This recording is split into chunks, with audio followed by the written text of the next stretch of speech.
Next in Dreamweaver, we want to modify a footer style that will apply to all pages in the site.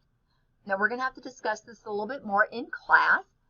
In our CSS Designer panel, we can click Current or we can click All. So if this is going to apply to all of the sites, I would think that we would click here so that we can edit this. And so we should already have a footer. If it says show set, we may need to check that on or off. And then we're just going to set those parameters. Our padding to the left is going to be 15 pixels. We're going to have our font,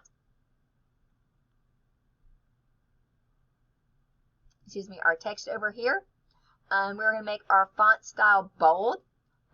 If we can't do bold, maybe we can do italics. And we've got our color here.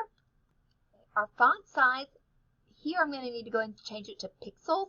So then I can double click and change that to 12. And I want to make sure that my alignment is on the left side. I'm not going to worry about a text shadow.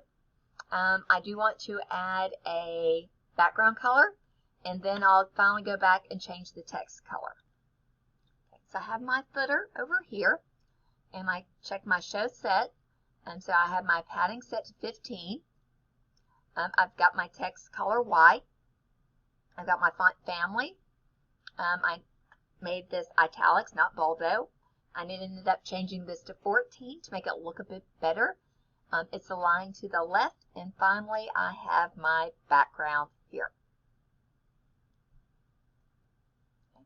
Now I can scroll down to the bottom, and I've got my content right there. It's italics, and there's a little bit of padding as well. So that's all we have to do to modify a CSS style.